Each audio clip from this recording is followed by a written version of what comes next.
Hey everyone, it's Josh. So today I'm going to answer a question that a lot of people have asked me. I've had a lot of conversations with people about this in the past, and I'm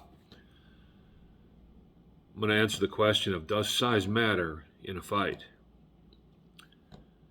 And the answer is yes, it absolutely, without a doubt, does matter in a fight. You've heard the term that speed beats size, right?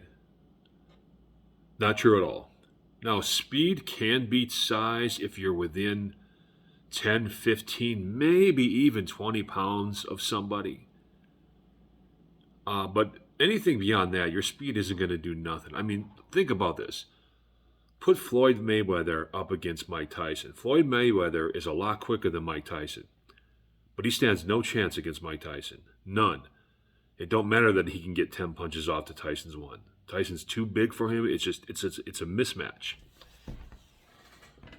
I spent a lot of years in the streets, and my physical size and stature protected me in so many ways. You know, it's funny because when you talk about size in a fight, people don't understand that what the biggest advantage that size even gives you. People talk about the strength difference and all that, the fact that you can overpower your opponents, and yeah, that's a big advantage. But that's not even the biggest advantage that size gives you. The biggest advantage that size gives you is your ability to absorb punishment, your ability to just take a ton of punches and keep going. That's how I won a lot of fights, honestly. Because a lot of people were quicker than me, but I could just keep taking their hits. I could take hit after hit. And yeah, you could give me a black eye and give me bruises, but I'm still standing and I'm still fighting. That's what size does for you. That's what a big frame does for you. That's what a big man's having a big, huge bone structure does for you. You know, I got a 24-inch head, circumference wise. And to put that into perspective, those one size fits all hats for men end at 23 inches. So I have at least a full inch of bone thickness that most other men don't even have. That helps, you know. So it's a huge deal in a fight. And I thank God, and I'm not saying this as a brag because I thank God that I have these physical gifts that protected me from people that wanted to hurt me when some stuff was going down. But yeah, size is a huge issue in a fight. What else was I going to say here? I forgot what I was going to say. Oh, okay. So, are there little guys that can beat big guys? Absolutely. I personally know little guys that can beat me. I know little guys that can knock me out with one punch. I personally know some of these guys. But they didn't get to where they were at by believing in BS myths about size doesn't matter. You can beat a guy that's bigger than you, but if he's a lot bigger than you, there has to be an insane skill difference for you to make up for that. You have to be so much more skilled than your bigger opponent in order to even break even with them. You know, it's funny. I'm sure you've all heard of Royce Gracie. Royce Gracie is one of the original people from Ultimate Fighter, and he was known for beating guys much bigger than him. He did it in almost every fight he entered into. But even he said, and you can go and you can find this quote, even he said, when talking about size, he said, for every 20 pounds you give up, you have to be one belt above your opponent in order to even really break even with him. So if you're facing a brown belt in a fight, and he's got 20 pounds in you, you have to at least be a black belt to even the score, to even have an even playing field with him, much less, you know, really have a chance to win the fight. So pretty much all the little guys out there that can beat up much bigger guys are very, very skilled guys who have been practicing fight techniques their whole lives. Otherwise, the other little guys who are able to beat up bigger guys aren't little guys at all. They're just short guys. But they get away with calling themselves small because they're short. But really, you'll have a guy who's like 5'8", but you know he's 240 pounds. Well, 240 pounds is a big man. Just because you're short, that don't make you any less of a big man. You're still big. You're just not tall. Height isn't size, weight is size.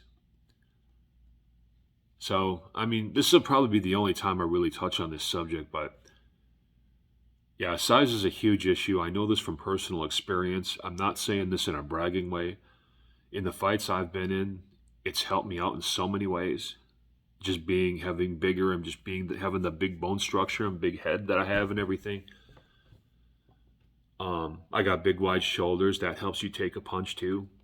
I got so much bone around my face. You know what I mean? So the more bone you have, the more punishment you're going to be able to absorb. That's the real big advantage size gives you. It's not even really the strength advantage. It's your ability to absorb pain and keep going. So I've seen a lot of people talk about that. I've been asked about that a lot.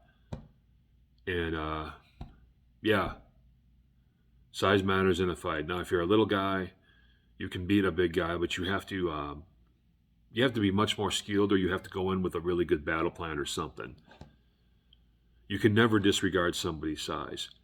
Like, I don't even train MMA. I got no martial arts training. But let's say I was a black belt, right? Let's say I got a black belt in Brazilian Jiu-Jitsu or something. I would still have a very hard time beating up someone like Shaquille O'Neal. He's just too much bigger than me. Now, do I have a good chance because of my BJJ skills? Absolutely. But he's still dangerous to me. There's just no getting around that. So, I mean, there's a reason that no matter how skilled you are, you can't beat a silverback gorilla, right? Your skill and technique ain't gonna, you know what I'm saying? So, yeah, I don't want to keep going around in circles here, but size matters in a fight. It's a big deal. If you're a little guy, you just you have to accept this. Now, as a little guy, you can do something. If you're in a fight with a much bigger guy, you can do something dirty to end the fight really quick. Like, you can kick out one of his kneecaps, or you can, jam your finger into his eyeballs or something like that. But here's the problem with that. If somebody calls the cops, you're going to have to explain to a judge why you took someone's kneecaps out and did something really dirty. And you better have a good excuse. And avoiding a run-of-the-mill butt kicking isn't going to be a good enough excuse. You're going to have to explain to a judge and convince a judge that your life was on the line in order to be able to get away with using a technique like that. I mean, doing dirty stuff like that, that's for when somebody tries to rob you or something, right? It's not for when a couple of guys get into it and they're having a fair one-on-one. So yeah, as a little guy, you can do dirty stuff, but if somebody calls the cops, a judge isn't really going to see things your way. Why are you causing permanent injury to avoid an ass whooping? That's how a judge is going to look at it. But yeah, size matters. That's all.